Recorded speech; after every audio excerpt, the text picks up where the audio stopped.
대충 지금까지 이제 본 것이 영장제도의 역사, 지금까지 발전된 역사라고 볼 수가 있고요. 이제 그 현행 영장제도에 대해서 좀 살펴보도록 하겠어요. 우리 현행 영장제도는 우리 책 199페이지에 있는 표, 그다음에 제가 그 ETL에 올려드린 표 있죠? 받으셨어요? 그거를 중심으로 설명을 해드릴게요. 그러면 다 보여질 것 같으니까. 자, 우선 이제 보도록 할게요. 지금 이제 화면을 보시면, 이제 현행 인신구속제도는 체포제도와 구속제도 이렇게 두 가지로 크게 나눠진다고 볼 수 있어요. 그래서 체포와 구속은 우리가 지난번에 얘기한 것처럼 기간을 구금을 포함하는 개념인가에 따라서 나뉘어질 수가 있는데, 일단 체포에는 세 가지가 있는데요. 하나는 체포영장에 의한 체포예요. 그러니까 체포영장을 판사가 미리 발부하고 거기에 따라서 체포를 하는 그런 체포영장에 의한 체포가 있고, 또 하나는 판사한테 체포영장을 받을 시간이 없을 때 긴급 체포하는 제도를 통해서 영장 없이 일단 체포를 하는 것은 이제 긴급 체포 제도라고 하고, 그 다음에는 현행범, 지금 범죄를 저지르고 있는 현장에서 사람을 잡을 때 언제 가서 영장 받을 시간이 없잖아요. 그럴 때 현행범 체포 제도, 이 세 가지를 인정하고 있어요. 이렇게 해서 체포를 하고, 이렇게 체포가 된 사람을 이제 그 다음에 계속 잡아야 될 필요가 있다. 계속 인신을 구금할 필요가 있다면 구속영장을 청구해서 구속을 하는 제도로 넘어가게 되는데, 이 세 가지를 이제 체포라고 할 수 있죠. 근데 구속영장은 꼭 체포해서 청구하는 것이 아니고 체포하지 않고 청구할 수도 있어요. 원칙적으로는 이것이 더 원칙적인 모습일 수도 있겠어요. 이 사람을 계속해서 구속시켜서 뭐 재판을 해야 된다 또는 수사를 해야 된다 이럴 때는 바로 이런 체포하지 않고 미리 판사한테 허가를 받아서 이제 구속영장을 받아서 구속을 하는 그런 방법도 있기 때문에, 이런 미체포 피의자에 대해서 구속영장을 발부하는 것도 있을 수 있어요. 그래서 구속영장은 이 두 가지, 체포 피의자와 미체포 피의자 두 가지 트랙으로 구속영장이 청구되는 것이고,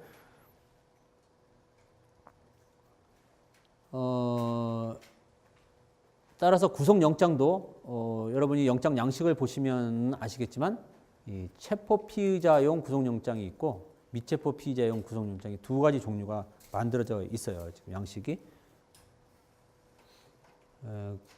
체포 피의자든 미체포 피의자든 우리가 지금 역사에서 본 것처럼 실질 심사를 반드시 해서 영장을 발부하도록 되어 있고요. 미체포 피의자는 다시 체포 피의자는 이미 이제 체포돼서 그 수사기관에 그 인신이 있기 때문에 신문을 할 때 바로 그 사람을 법정에 데려가서 판사를 만나보게 할 수 있게 되잖아요. 그래서 이제 그 상태에서 바로 신문을 할 수 있는데, 미체포 피의자는 지금 이 사람이 집에 있어요. 집에 있기 때문에 판사가 신문을 하려면 집에서 법정까지 오는 일이 필요하잖아요. 그래서 그것을 하기 위해서 구인이 필요하고 이 구인을 위한 영장이 필요하게 돼요. 그래서 미체포 피의자에 대해서 신문을 할 때는 구인 영장을 발부해서 신문을 하게 되는데, 이때 이 구인도 크게 보면 구속이라고 할 수 있어요. 구속은 구인과 구금을 포함하는 개념이라고 볼 수 있고, 따라서 구속영장은 구인을 위한 구속영장이 있고요. 그냥 구금을 위한 구속영장 두 가지가 있다고 볼 수 있습니다. 체포영장에 의한 체포는 우리 형사소송법 200조의 2에 규정하고 있는데, 요건이 이렇게 되어 있죠. 범죄 혐의가 있어야 된다. 크게 이제 체포영장이든지 뭐든지 영장은 범죄 혐의가 있어야 되고, 그다음에 체포할 필요가 있을 것. 이게 기본적으로 요구되는 요건이에요. 범죄를 저질렀는데 이 사람을 체포하지 않으면 안 되겠다. 이런 이제 필요성이 있는데, 체포영장에 의한 것은 죄를 범하였다고 의심하면 상당한 이유가 있을 것이라는 게 범죄 혐의가 있을 것의 요건에 해당하는 것이고, 즉 이제 죄를 범하였다고 믿을 어떤 객관적인 이유가 있어야 된다. 객관적인 혐의가 있어야 된다라는 것이죠. 우리가 수사를 처음에 개시할 때는 객관적 혐의가 있어야 되나요? 아니면 객관적 혐의가 없어도 할 수 있나요? 없어도 할 수 있죠. 주관적 혐의라도 가능하다고 했는데 영장은 그거 갖고는 안 되고, 수사기관이 이 사람이 뭐 심증이 간다 이거 갖고는 안 되고 객관적으로 혐의가 좀 어느 정도 드러나야 된다라는 것을 요건으로 하고 있어요. 그리고 또 하나의 사유는 체포영장을 받은 사유는 우리가 피의자 신문을 하려면 출석 요구서를 발부해서 출석을 할 수 있다고 되어 있잖아요.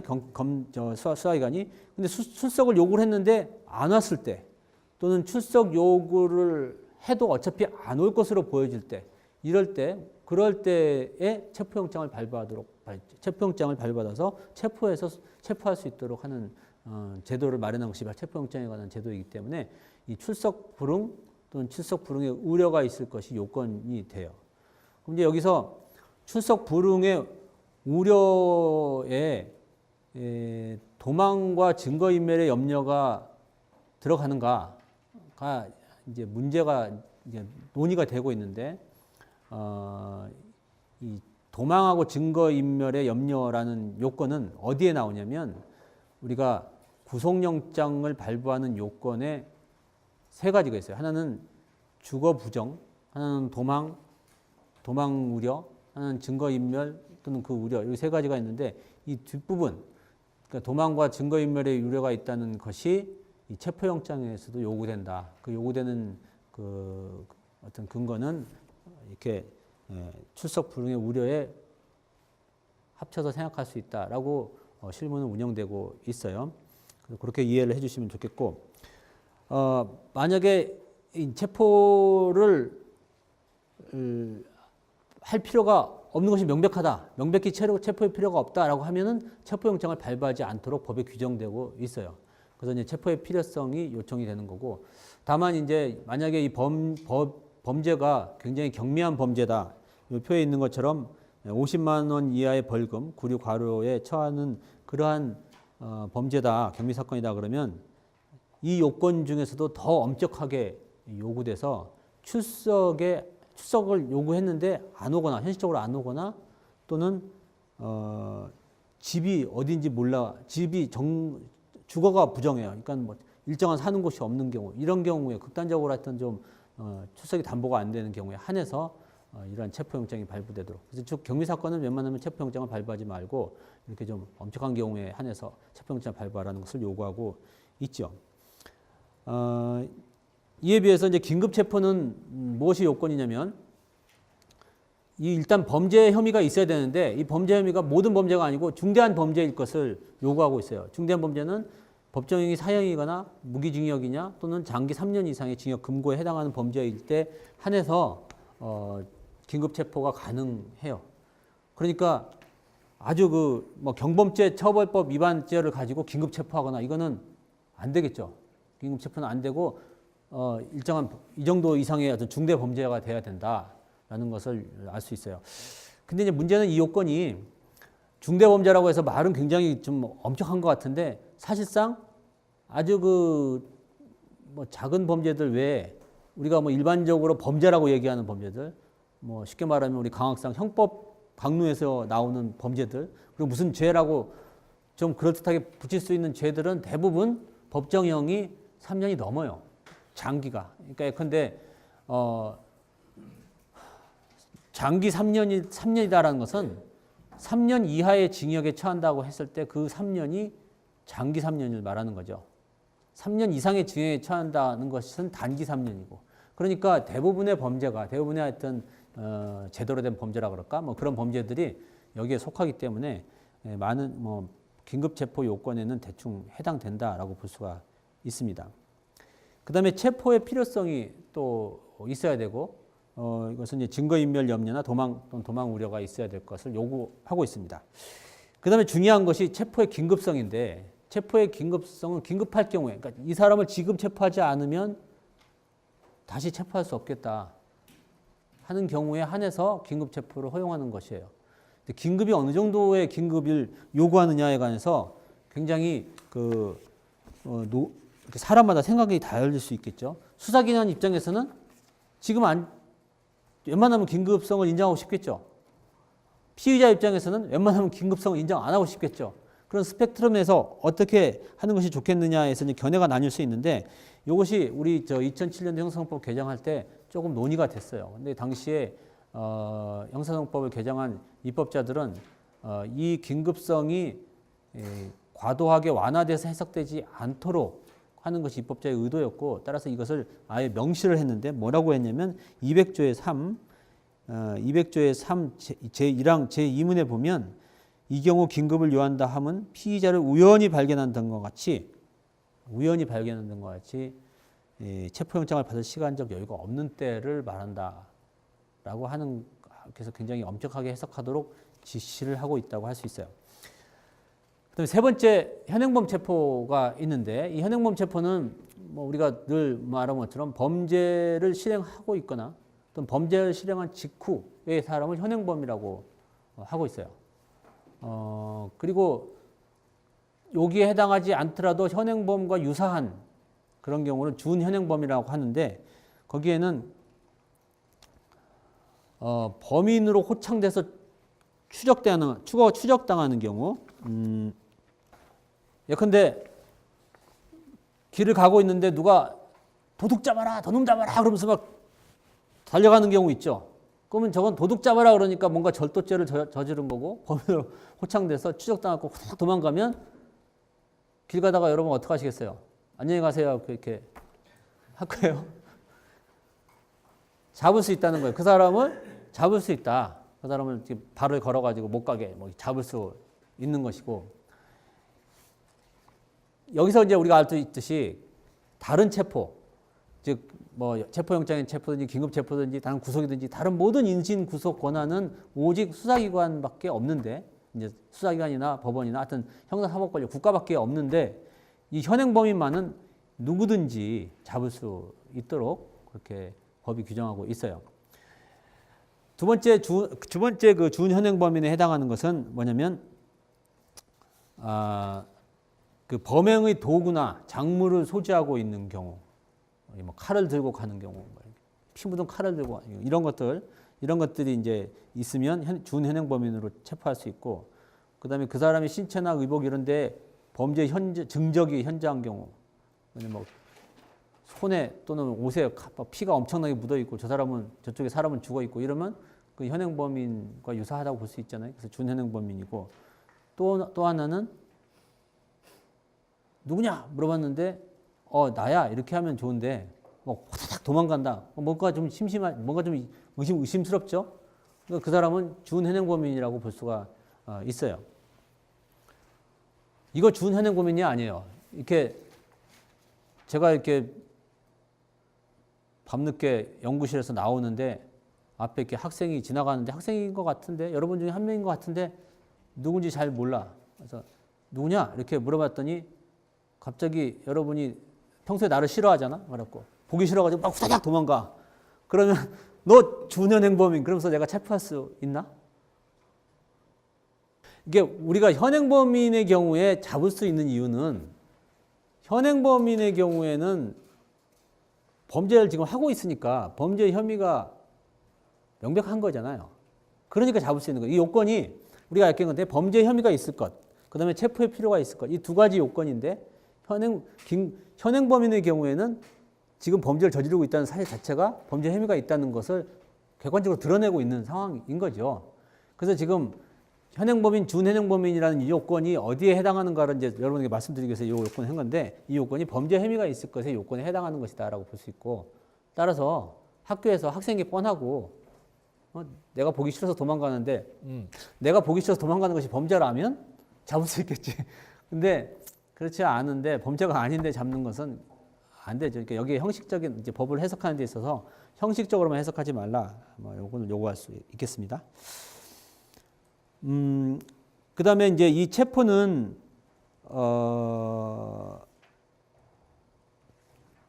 사법경찰관도 체포할 수 있고 이렇게 좀 그 검사도 이제 체포할 수 있는데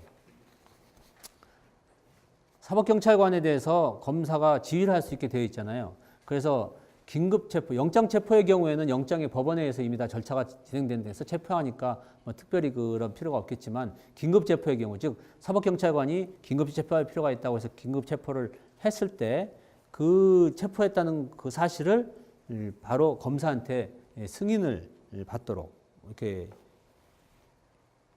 요구를 하고 있어요. 그 다음에 긴급 체포를 하고 그다음에 현행 범인을 체포를 했는데 계속 잡고 있을 필요가 없는 경우도 있을 수 있죠.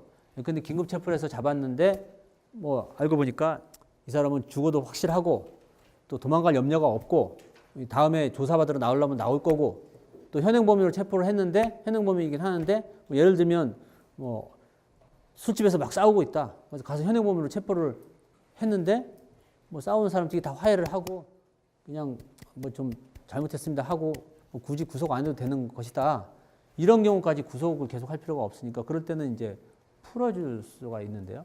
풀어주게 되게 되는데 이때 풀어줄 때 경찰이 풀어주게 되면 검사한테 이것을 보고하도록 그게 되어 있어요.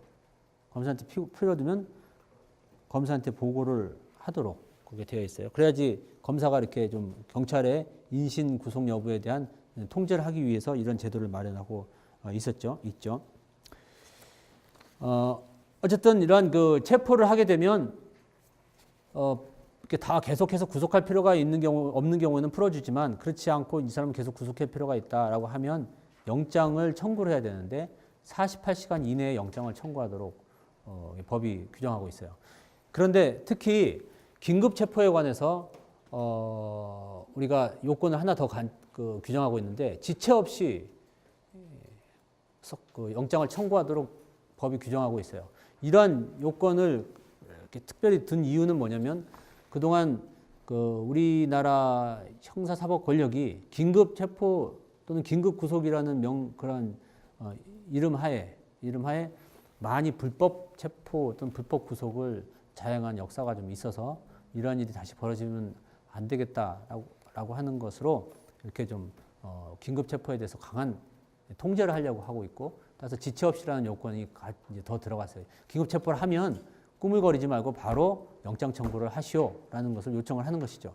여기에서 이제 두 가지 견해가 있을 수가 있는데 그럼 지체 없이라는 것이 48시간 이내에만 청구하면 지체 없이라는 요건을 갖춘 것인가 아니면 48시간 이내라도 지체 없이라는 요건을 갖추지 못한 경우도 있는 것인가 라는 것을 가지고 이제 논쟁이 되고 있어요. 예를 들면 현행범인이어가지고 현장에 출동했어요. 막 치고받고 싸워가지고 피도 튀고 그랬어요. 그랬는데 현장에서 출동해서 보니까 다 뭐 너무나 자기 다 자백을 하고 뭐 이렇게 여러 가지 증거 수집이 다 가능했어요. 뭐 상해 진단서를 빼고 하여튼 그런 게 필요 없는 사안이라고 예컨대 예를 하면 뭐 폭행을 하고 뭐 상해 진단서까지 필요 없는 그런 사안인 경우에 한 30분 정도 또는 1시간 정도 조사를 했더니 다 사안이 다 드러났다. 그런데 사실은 이 사람이 다른 범죄를 저지른 것이다. 예를 들면 평소에 뭐 국회의원 K의 비리를 잡고 있었는데 이 사람이 국회의원의 비서관이야. 그래서 잘 됐다. 국회의원 비서관 K의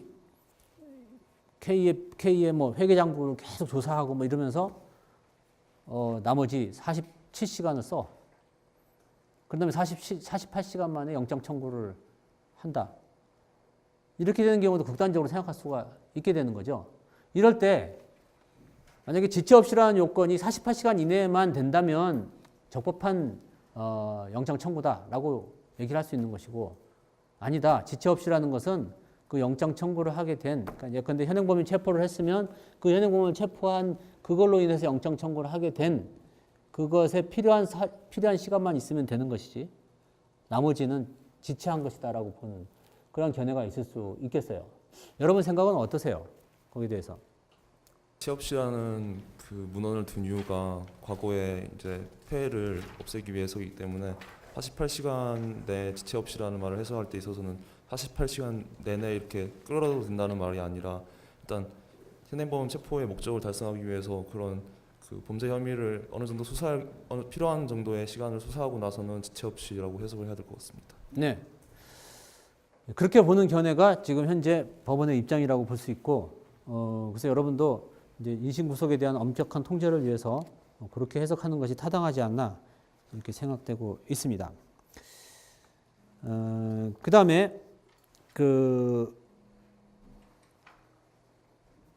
영장은 체포를 했을 때 이거에 관해서 법원에도 무슨 통지를 해야 되는가라는 문제가 이제 있으신데, 근데 체포영장을 발부해서 체포하라고 그랬는데 체포영장을 발부받긴 했지만 가서 체포하려고 그러니까 뭐 굳이 체포 안 해도 되는, 구속 안 해도 되는, 체포를 했는데 체포해서 조사해 보니까 구속 안 해도 되는 사안일 수도 있고, 또는 체포를 하려고 그랬지만 체포가 실패했을 수도 있고, 근데 체포영장은 기간이 정해져 있고, 이래서 결국 체포영장을 집행을 못했을 때 이것을 법원에 통지를 해야 하는가에 대해서 우리 법은 법원에 통지하도록 이렇게 되어 있어요. 체포를 하지 못하면 법원에 통지를 하게 되어 있고, 긴급체포의 경우에는 긴급체포를 하게 되면 이제 긴급체포해서 영장을 48시간에 청구받으면은 그건 오케이인데, 만약에 그렇지 않고 석방을 했을 때는 뭐 아무 문제가 없다라고 해서 법원에 통지를 안 할 수도 있는데,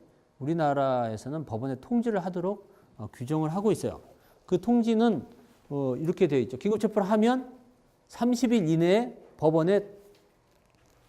법원에 서면으로 통지하라 이렇게 되어 있어요. 자, 긴급체포를 했다.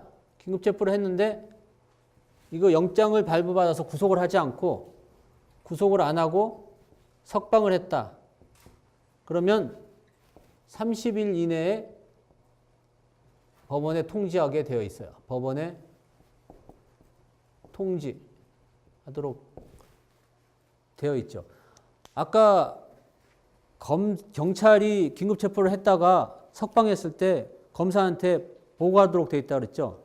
이 사건은 석방할 때마다 그 사건 하나하나마다 이렇게 보고하도록 되어 있는데, 이 법원은 30일 내에 통지하도록 되어 있기 때문에 법원의 통지는 사건 한 건 한 건 통지하는 게 아니라 지금 관행상은 한 달에 한 번씩 그 달에 있었던 긴급체포했다가 풀어준 사건들을 통지하는 방식으로, 그래서 그 긴급체포 목록을 통지하는 방식으로 통지를 하고 있어요. 그 검사가 판사한테 통지하는 게 아니고 각 기관장끼리 이제 기관 대 기관으로 통지하는 방식으로 이제 지금 운영되고 있는 것이죠.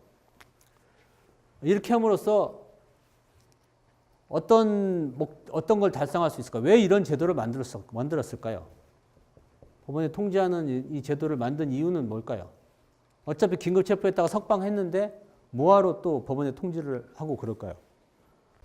그 수사기관에서 영장을 남용하거나 허위, 위조, 어떤 방법으로든 허위 위조라니요? 어떤 그 영장을 수사기관에서 계속 갖고 있으면은 갖고 있을 필요가 없는 것을 갖고 있기 때문에, 그거에 대해서 법원이 그럼 영장을 발부받으면, 그러니까 영장을 돌려받으면 되죠. 돌려받지 않나요? 네, 그러면 되지 왜 통지를 다시 보고하라고 그러니까 왜 풀어준 걸 보고하라고 그러는 거예요. 어차피 영장은 일정한 기간, 유효기간이 있기 때문에 유효기간을 정해요. 보통은 일주일, 7일로 유효기간을 정하는데, 유효기간이 지나면 영장이 있어도 그거 집행 못해요. 유효기간이 끝났으니까. 여러분 쿠폰 유효기간 지나면 못 쓰잖아요. 그런 식으로 영장도 유효기간이 지나면 못 써요. 그렇다면은 다시 체포영장을 청구했을 때 법원이 이를 파악하기 위한 목적으로 사용할 수 있겠습니다. 그럼 다시 청구할 때 그때 보고하라고 그러면 되지. 왜 한 달에 한 번씩 할까? 특히 또 긴급체포에 관해서 이런 제도를 만들었을까?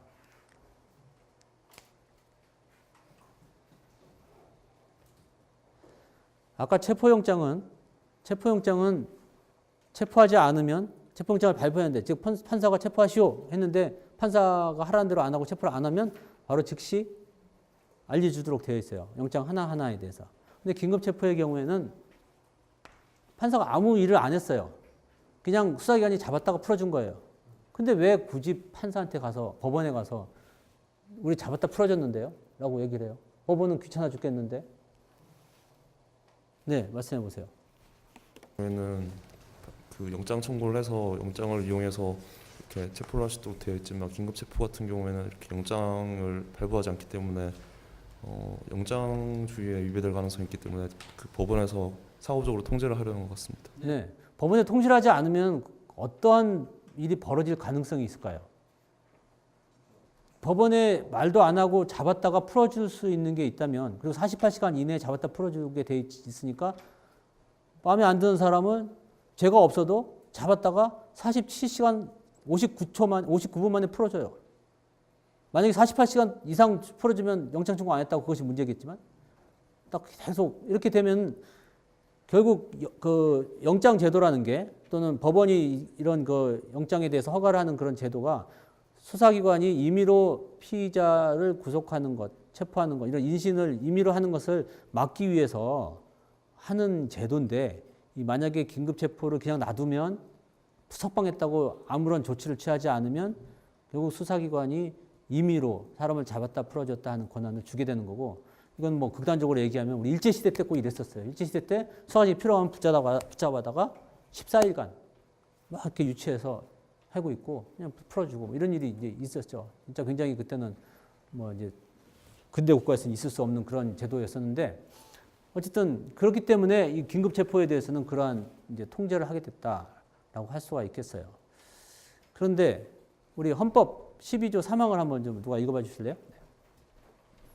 헌법 12조 3항 체포, 구속, 압수 또는 수색을 할 때에는 적법한 절차에 따라 검사의 신청에 의하여 법관이 발부한 영장을 제시하여야 한다.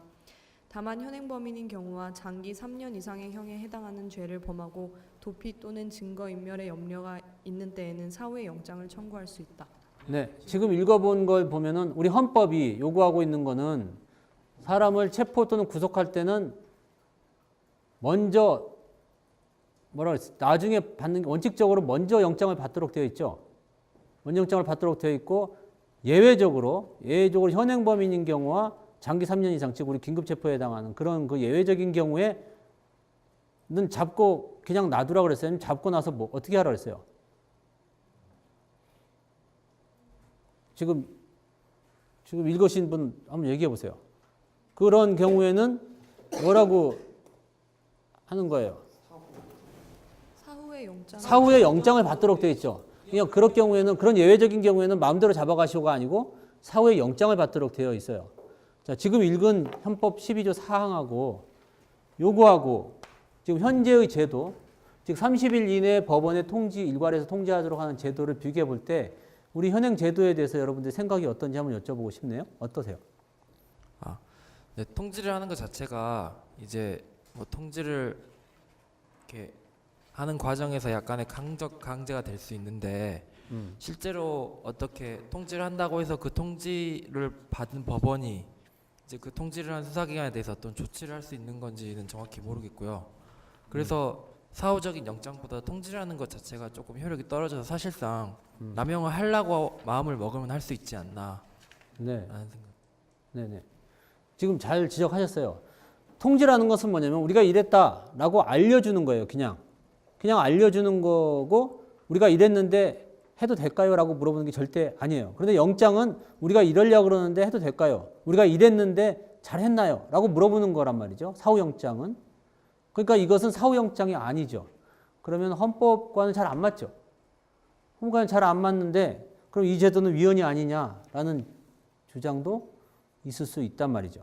있을 수 있는데 그래서 그 2007년 형사헌법 개정할 때 헌법에 맞춰서 법을 만들어야 된다는 이제 논의도 있었는데, 그러나 이제 현실적으로 이렇게까지 매 사건마다 그렇게 하는 것은 조금 현실적으로 문제가 있다. 수상 그런 이제 주장이 힘을 좀 얻어가지고, 그러면 그럼 사후 통제와 수사의 현실과를 조화하는 방법이 무엇일까라고 고민하다가 이런 제도를 우리가 고안을 해놨던 것이고, 최소한 이렇게 법원이 나중에 허브를 결정하는 것은 아니라 하더라도 법원에 이렇게 목록을 이렇게 알려줌으로써 수사기관이 결국 나중에 법원이 다 알 거니까 함부로 불법하게 사람을 가두고 이런 일들은 일어나지 않을 것이라는 것을 기대하는 그런 제도이죠. 그러나 하여튼 헌법적으로는 약간 아직도 완벽하게 일치되지 않는 면은 좀 있다라고 할 수가 있겠습니다.